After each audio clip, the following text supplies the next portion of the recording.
And Naomi had a kinsman of her husband's, a mighty man of wealth of the family of Elimelech, and his name was Boaz.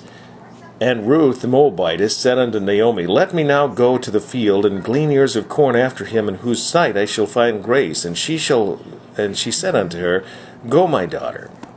And she went and came and gleaned in the field after the reapers, and her hap was to light on a part of the field belonging unto Boaz, who was of the kindred of Elimelech. And behold, Boaz came from Bethlehem, and said unto the reapers, The Lord be with you. And they answered unto him, The Lord bless thee. Wait, let me do that more dramatically. And behold, Boaz came from Bethlehem, and said unto the reapers, The Lord be with you. And they answered him, The Lord bless thee.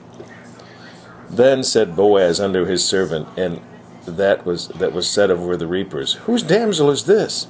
And the servant that was set over the reapers answered and said, It is the Moabitish damsel that came back with Naomi out of the country of Moab.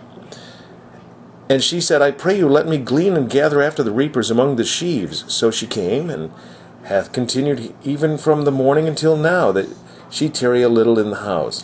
Then said Boaz unto Ruth, Hearest thou not, my daughter? Go not to glean in another field, neither go from hence, but abide here fast by my maidens. Let thine eyes be on the field that they do reap, and go thou after them.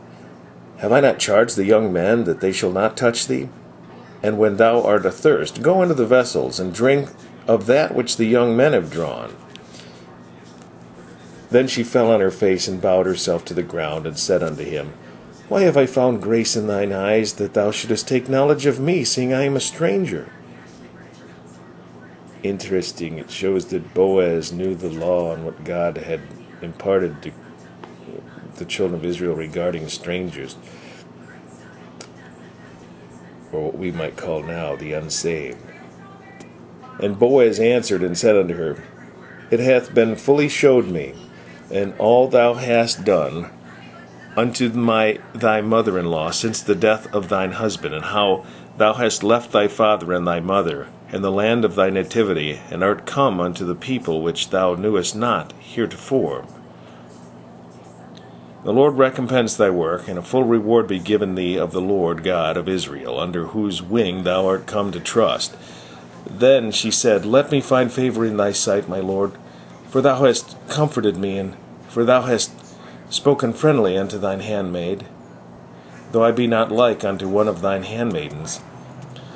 And Boaz said unto her, At mealtime come thou hither, and eat of the bread, and dip thy morsel in the vinegar.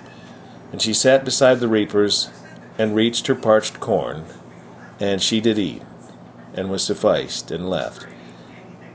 And when she was risen up to glean, Boaz commanded his young men, saying, Let her glean even among the sheaves, and reproach her not, and let fall also some of the handfuls of purpose for her, and leave them, that she may glean them, and rebuke her not. So she gleaned in the field until even, and beat out that she had gleaned, and it was about an ephah of barley. And she took it up, and went into the city, and her mother-in-law saw that she had gleaned, and she brought forth and gave it to her, that she had reserved after she was sufficed. And her mother-in-law said unto her, Where hast thou gleaned today? And where wroughtest thou? Blessed be he that did take knowledge of thee. And she showed her mother-in-law with whom she had wrought, and she said, The man's name with whom I wrought today is Boaz.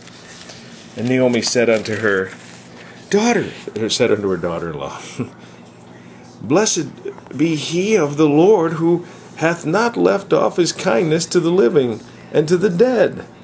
And Naomi said unto her, The man is near of kin unto us, one of our next kinsmen.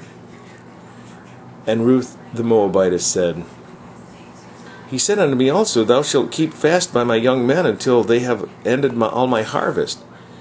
And Naomi said unto Ruth, her daughter-in-law, It is good, my daughter, that thou go out with his handmaidens, that they meet thee not in any other field.